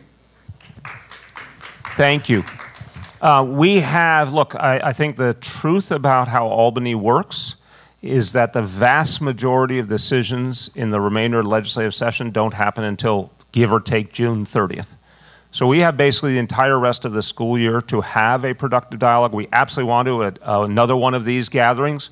We talked about a systematic effort working with CECs to get feedback through CECs from each district on what they would want to see in that change in the law. There's going to be hearings in Albany. By definition, they're going to have a whole lot of give and take trying to figure out what they want to do. They are the folks who get to make the ultimate decision. So I would say, taking your question with absolute agreement with your intent, but not wanting to wait a whole nother year for the next legislative session, I would say the hybrid answer is, in the 3 months between April 1st and June 30th, a systematic outreach effort through CECs to get feedback on the proposal we have made and see if people have other ideas or alterations that they would suggest, or even a different plan, and that can inform the final product in Albany, which will ultimately be the decision of the senators and the assembly members on what the final plan will look like. So we're happy to do that. We'd be happy to work with you on that. Thank you. And by the way, everyone at DOE, you actually have to start making that happen in the beginning of April. Okay. So one last one on this side for now. Shindy Johnson. Okay. And then on deck, Olga Ilyashenko and Sharmali. I feel like I just won the lottery. My name is Shindy Johnson. I'm the PA president at Fiorello H. LaGuardia High School of Music and Art and the Performing Arts. And I know brevity is my friend, but I have to share a quick story that will illustrate that this specialized high school is winning in the field of diversity. So in the fall, our school put on a spectacular production of The Sound of Music. I was very excited. We actually won a Schubert Award for that production. And I took my 13-year-old son, who's a 7th grader, to see The Sound of Music. And I couldn't believe we'd never watched it before, because I loved it growing up. So we watched Sound of Music. We had a great time. We went home that weekend. I said, let's rent it on Amazon Prime and watch it again so we could sing the songs. And as we were watching Sound of Music, there came the section with Liesel and Friedrich. I am 16, going on 17. And my son turned to me and said, wait, I didn't know he was white. because Friedrich in The Sound of Music and Liesel at LaGuardia, Fiorello H. LaGuardia High School of Music and Art and Performing Arts were black. And the reason why they were black is because I looked at the numbers of black students that got into those 8 specialized high schools this morning. The number of black students in LaGuardia alone is almost double that. So for a school that's very rich in creativity, that's very strong in academics, that's making great strides in diversity, we have almost no gaps in academic achievement for the typical groups that have gaps, black males, etc. We're doing great. But we have a question for you, Mr. Mayor. I was going to say, when was brevity going to be your friend? Right now. So I have to set the stage so you can't say no to me. Can you tell she's coming from a performing arts school? Yeah, really. Really. My background is in science. Okay, come on. Come on. Okay, so I'm representing my constituency here. There was a project started 6 years ago to build a technical theater studio at LaGuardia. We know that you're a champion of the CTE's, Career and Technical Education. After multiple years of funding, we had allocated funds of over $5 million for that project. I'm happy to see you here. I know you're a great supporter of LaGuardia. And the estimated cost of the project was raised to $7.1 million. After a town hall meeting last year... I love you, but I need a punchline because we have a lot of people waiting. What do you need? What do you need? We need a meeting with you, Mr. Mayor. I'm not... Let's figure out what you need, not the meeting. What do you need? The bid for our project what do you need? Came in at twice the amount. Go to and the we thing need someone we need someone at the mayor's office to help us to bring this project to fruition. That's what we need. The thing you need is for the project to come to fruition. Yes, that's the thing I need. Wasn't that easy? Okay. No. I appreciate your help. Lorraine, what can we do? Yes, actually, is this working? Yes, actually, and I've enjoyed working with your folks over the last couple of years on this project. And again, one of the issues here is, as you know, it came in well over budget, well over budget. We've worked very, very closely with the parent group, very, very closely with their own architects and the like. What we might want to do now is look at this project again and see if we can do some value engineering to bring it down a bit, because it is way, way over budget. So I'm happy to meet with you and continue that dialogue. Can I actually get that a little more English, Lorraine? You're usually really very straightforward, because I love the phrase value engineering. Okay. Like, it sounds good. Basically. But wait, just to get to the punchline. She's trying to get to an outcome for her school. That makes sense to me. What are you saying? Are you saying there might be a way to do the plans differently and get to the outcome? That's exactly what I'm saying. Maybe we can work together to trim it down. Simultaneous English To trim translation. down some of those issues. That's exactly. I speak bureaucrat, so I can translate into English. It's Great, thank you. Okay, Olga and Sharmali.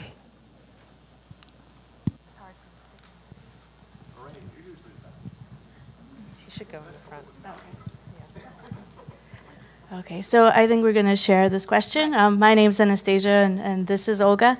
Thank you for having these forums. I think we all wish for many, many of these, one after the other, week after week.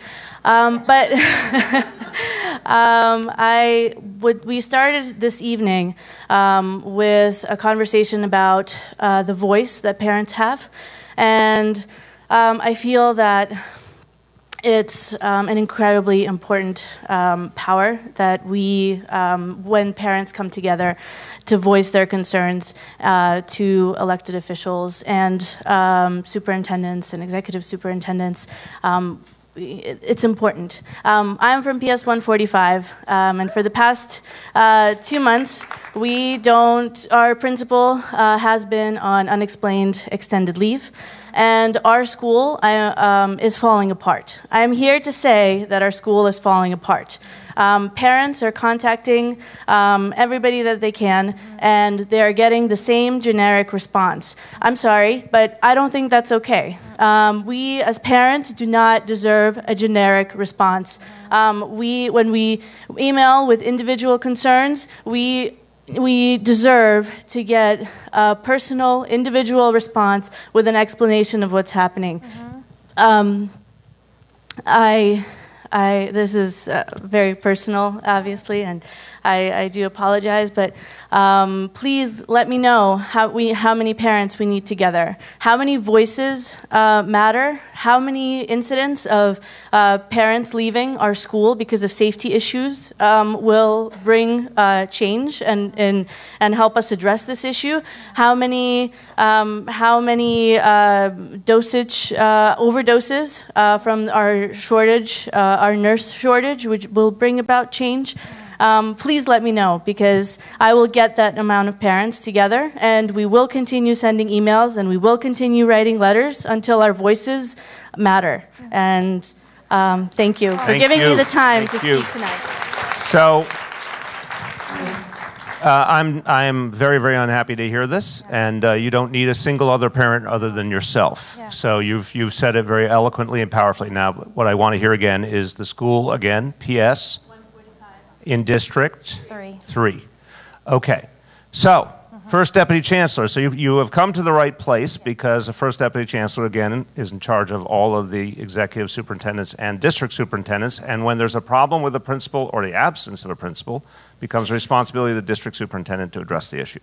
Now, I don't know the district superintendent's specific actions so far, but it should have involved a dialogue with the parents, given the situation you're describing. And if I were a parent in your school, I'd be very concerned and confused too. So if that has not happened, I need to understand why it didn't happen. It needs to happen now. The other point to make clear here is, and this is part of, again, Hydra's ever-expanding role, because the lack of communication, the DOE historically, is breathtaking.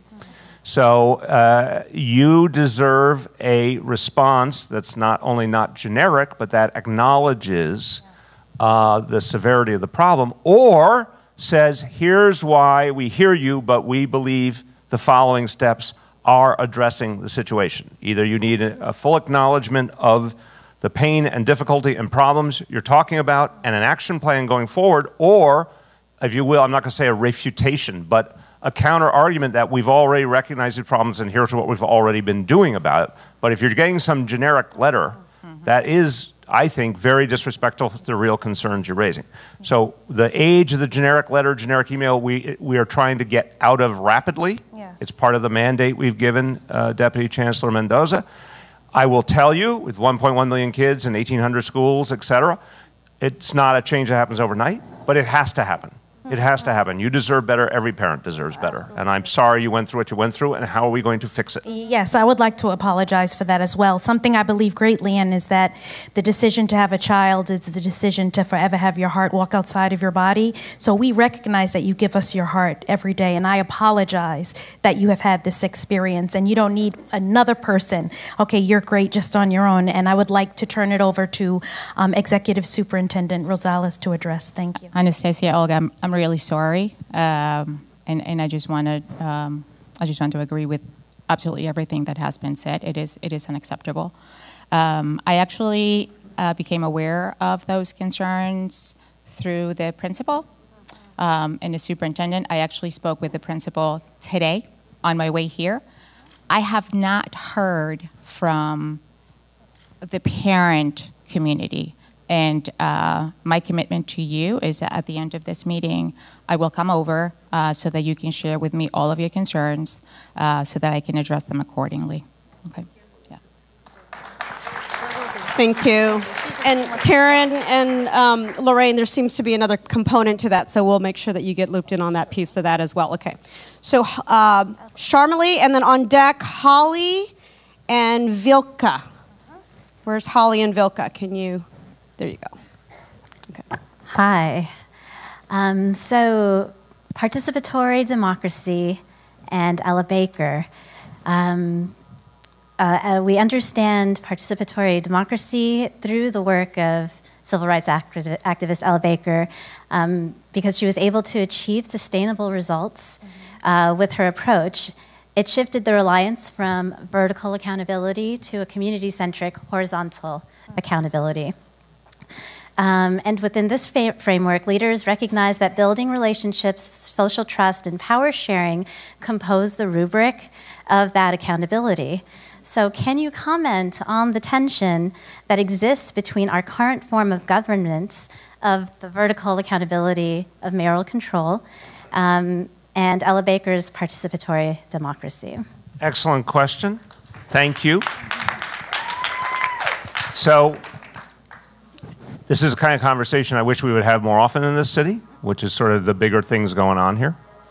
So I believe that the aspiration should be greater and greater participatory democracy. In fact, the referendum we put on the ballot in November was about having a meaningful amount of the city budget be determined citywide through a participatory budgeting system, for example. I think there's all sorts of ways to continue to improve upon and deepen that model. But I think we have a problem simultaneously that we have to be straightforward about, which is we are dealing with an extraordinary challenge with education on this scale, 1.1 million kids, and an urgency reality where literally every year, if we're not making progress in terms of reaching our kids, we are having a very profound negative effect on their lives. So from my point of view, there's sort of a social good imperative here that does demand the accountability structure be strong and clear, and that major actions can happen very quickly that bluntly could not happen as quickly or completely through a participatory system. So for example, taking an obvious one, a thing like pre-K for all or advanced placement courses for all, those were ideas that have moved very rapidly, are helping huge numbers of kids and families right now. Could not have happened. I fundamentally believe, this is a belief question, it's an honest, philosophical question. I don't believe those kind of things could have happened to scale through a decentralized system. I think the question for now, developmentally, is to take what's good about a participatory dynamic, what's good about a more traditional system, if you will, vertical system, and try and start making more and more of a hybrid. If you said, where could it lead us? I would argue the more we solve our underlying problems in our schools, the more space we open up for deepening a more fundamentally participatory process. So I do think there's a developmental dynamic. I think our schools are much better than they used to be. I mean, graduation rate, which really matters, was under 50% 15 or 16 years ago, is now 76%. Like, that's a harbinger of a kind of overall improvement that opens up a lot more space for the kind of system that you're talking about. But I would answer honestly today, and for the 2 years and 9 months more I have the pleasure of serving you, I think we're still trying to catch up so deeply that I believe a mayoral accountability system is still the best option for now, but with more of this, like with more overt listening and engagement, and it has to go down through to the superintendents working with the CECs and pushing our principals to have a different relationship with their parents, etc. That's the hybrid I would talk about, which I think we need right now. Thank you. Thank you, Sharmali. So we're going to go over to this section here. We've got Vilka and then Holly. And we are a little beyond time, but we want to try to catch one more question on this side before we wrap up. But this is a translated question, sir. Buenas noches. Hi, buenas noches. Mi nombre es Vilka Núñez. Soy PTA President, PSO 89. Hello, my name is Vilka Núñez. When she's speaking, let her have the mic fully, then take it back to her. Okay.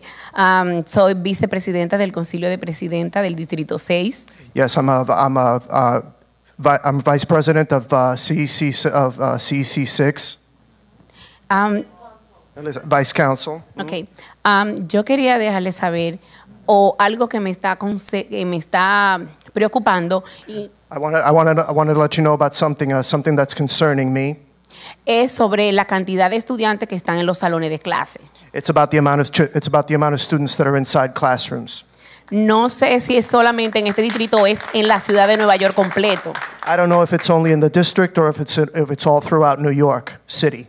Es imposible que en un salón de clase un maestro tenga 25, 28, 29 estudiantes. It's impossible for a school teacher to have 25, 28, 29 students in a classroom. Es difícil para el aprendizaje de nuestros niños. Nosotros necesitamos que nos proveen fondos a las escuelas públicas para que pueda reducir las mayores clases pequeñas. It's impossible for learning, for our children to be learning in the New York City public schools. We need to receive more funds in order to improve the children's learning inside the classrooms. Para la educación y la comodidad de nuestros estudiantes y nuestros niños. For the education and for our children's comfort and for our schools. Esa es una de las mayores preocupaciones al yo ser la vicepresidenta del Concilio de Presidente del Distrito 6. Es una de las preocupaciones que los padres más tenemos. That's one of the biggest concerns that I, as Vice President of CEC 6, District 6, and don't worry about it. And President's Council of District 6 has. Okay. Por favor, necesitamos que usted le ponga atención a eso. Nosotros necesitamos mejor educación, mejor comodidad para nuestros niños. Please, we need you to put special attention to this. We need much more comfort, much more facilities for our children. Thank you. Thank you. So, thank you. Thank you for your leadership. Muchísimas gracias. Look, the bottom line is, and Lorraine Grillo will talk about how much we're doing to build new school facilities. One part of reducing class size is building new facilities, especially in some of the overcrowded areas of the city. Another part of reducing class size is just having more resources across the board. Now, I want to be straightforward with everyone. I don't like to pander. I like to be real with people. Right now, we're at a situation with the city budget where we have to start leveling off. We've been growing for a number of years. I had to announce back in February that it's time that we have to find some economies. We have to find some savings in our city budget, including for DOE. We're obviously keeping that away from anything that directly affects kids in the classroom. But the only place that we can turn now is to the state government and the federal government if we're going to really add to our teaching corps, for example, which is one of the ways to reduce class size. So I want to be honest that until we get new state or federal aid, it's going to be hard to do the personnel side of the equation. Again, thank you to our senators, because I know they're fighting back against some of the governor's cuts to education. On the facility side, though, is where we can make progress in the here and now by taking some of the overcrowded schools and building new facilities to create relief for them. I think people need to hear the sheer magnitude of what the city is funding. Right. Because again, we have been, until there was a Democratic Senate in Albany, a whole lot of funding was kept away from us. I don't need to tell anyone about what's happening in Washington, D.C. See me in 18 months. It may be a different situation, and we can see if we have a better situation in Washington. But right now, the money that is creating all those new schools, all those rehab schools, all those annexes, all those pre-K centers is our money in the city of New York. Lorraine, how much are we spending on all those things? In this current 5-year plan, $16 billion. $16 billion, in our next proposed plan, $17 billion. That's $16 billion and then $17 billion more. Correct. Now, I went to public school, $33 billion. So, just because I know the question is a powerful one, and I know parents, one of the number one concerns is class size. Right. But I want people to understand, the piece that we control fully, which is the ability to create new facilities, $33 billion. Just let that number sink in for a moment. If anyone says there's nothing being done about class size, $33 billion being spent to help address the situation. That is real money. Thank you. Thank you. Holly. Hi, Holly Elkins. I'm a District 3 parent. I'm a PTA co-president for Mott Hall 2, which is a wonderfully diverse Title I middle school. District 3 is one of the districts that does not have district priority schools, and we've got wonderful students who want to go on to wonderful colleges and want college preparatory educations. We would love to see the kinds of education that's being offered in the specialized high schools to not simply be limited to those schools, but to be made available in replicable models in other schools around the city. And you talked about additional school construction, and that's something we definitely need more of and would support. That being said, within the current system, within our district and within other districts, the availability of these college-ready seats is limited. And there are more kids who would like to be able to say, I'm taking the right courses to prepare me for the future so that when I get to college, I'm not going to be in the lower tiered, lower track classes. One of the things that would get kids into the specialized schools as well is the DREAM program. I heard back from parents in my school the other day, and I just wanted to clarify this, whether or not District 3 has been removed from the DREAM program for this year, because that was something that was helping students who fit certain socioeconomic categories prepare for free. Yeah, let's answer that. But before, I think you used a phrase I just want to put a flag on. You said lower tiered, lower tracked programs. I don't think that's the philosophy we use nowadays. So when Cheryl, when you speak, I think it's really important to set the record straight on how we approach that issue. But on the bigger point you're making, the underlying point, I think, specialized schools are proven and we give them great respect, but they are one part of a bigger educational system.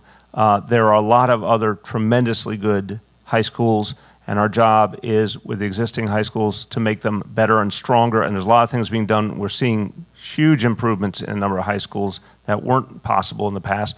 And on top of that, to your point, is starting brand new high schools. But I think the point is kind of suffusing the whole conversation about admissions and everything. We're not trying to create college prep high schools that are somehow separated from everybody else. We're trying to create great high schools that serve a range of concerns and a range of needs. So why don't you speak to the DREAM issue and also the... Sure, we'll give you a... First, regarding what I had meant about a lower tier program, I was not talking about New York City education. I don't want to be viewed that way. I was talking about when kids get to college, whether or not the college is going to put them on the same level as kids who had the college prep courses, or whether those students are going to have to take classes to get them up to speed. Right. So I really wanted to clarify my remarks because I feel that that was misconstrued. Very good.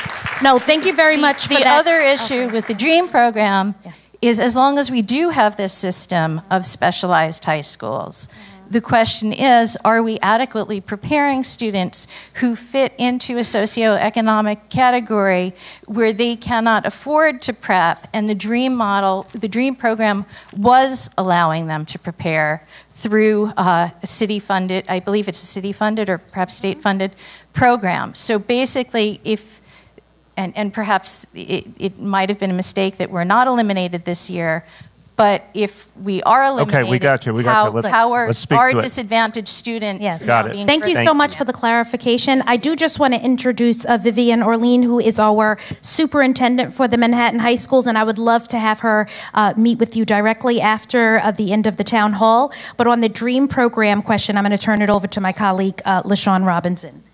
Thank you so much for your question. I'll be available after. I would have to look into this specific situation for your school community, but happy to stay behind. But can you just speak to the broader, what's the, if you know, the status of the DREAM? I haven't heard DREAM, I've heard we Discovery. We still have the DREAM program, I haven't heard DREAM before. But I'm willing to talk specifically about your community but I and think what's happening. The bigger point, this is something we've all talked about a lot in terms of everything we can do to give kids maximum opportunity.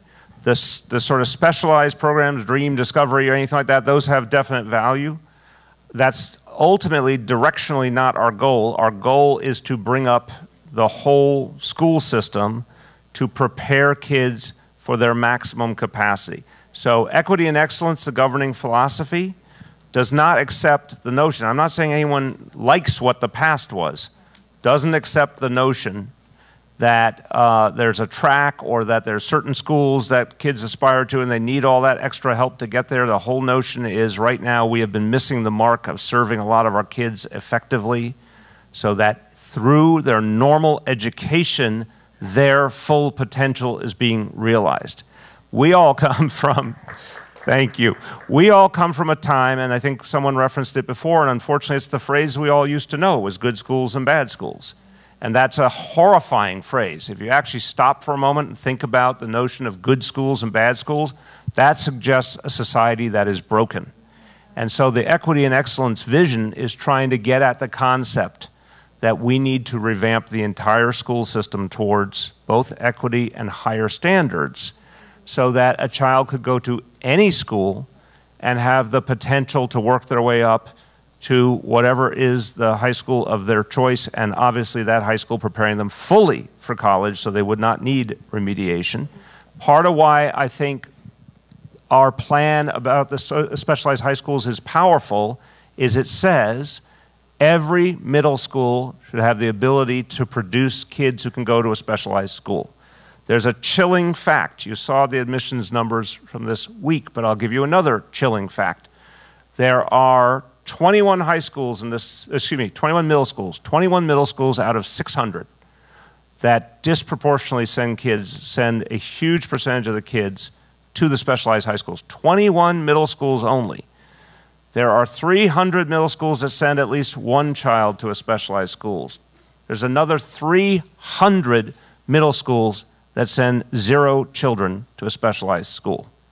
That is not about the specialized school. That is about what's wrong in the middle schools that we have to fix more fundamentally.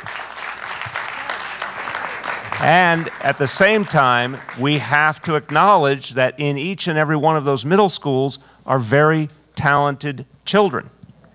And they deserve an opportunity, and that's what our vision seeks to achieve. Great. Good. Thank you, sir. So it is getting late. We've all had a really long day. I think it's appropriate that we end our final question this evening with our PTA president, who's been hosting us here at PS 153. So Aisha Bruno.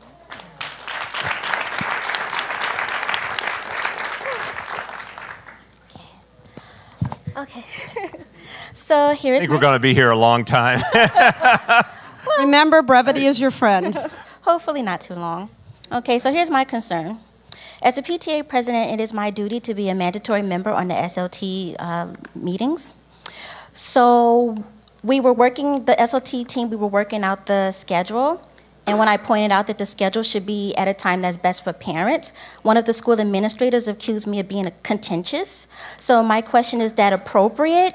Does the chancellor's regulation encourage administrators to accuse parents of being contentious? Is that what respect for all means? It is now March and we still have not gone over the school budget, which is our job to do as a school leadership team. In addition, I forgot where I was going. Yeah, so in addition, it is now March, and when I encourage having the fair student funding on the agenda, one of the administrators said, "What's that? What, if any, effort is being taught to the school administrators to know what fair student funding is?" Thank you.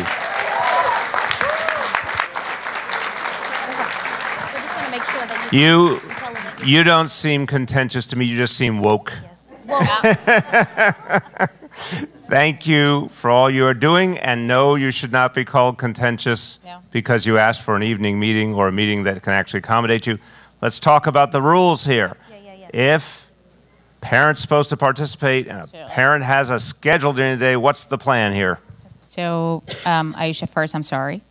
The one thing we welcome is parent voice and input. And when something like that happens, as my colleague said earlier, there's a superintendent. If you don't get your response, then you come to me. I will be coming to you at the end of this meeting to make sure that I'm taking all of your notes and I'm acting on it. Okay? Yes. Thank you. We will follow up. Yes. Thank you. I'm sorry. Okay, well that was a nice ending to a very long evening. And we, so I'm gonna toss this over to you, sir, to close us out. Thank you. Everybody, I want to thank you. I think we covered a lot of really important issues, and I want to thank you for that, everybody. And I want to end as we began. I hope you see in the coming days, to Johanna's original point, that the things you have said are going to cause specific changes in some situations, changes in approach in other situations. We don't come out of this room the same way we came in because we've been learning from the things we've heard tonight. And hold we on, look guys. forward to doing a lot together going forward to make our schools better. And thank you again to our elected officials for staying the whole time. Thank you. All right, get home safely, everyone. Thank you so much. This is not the last of our conversations. So thank you.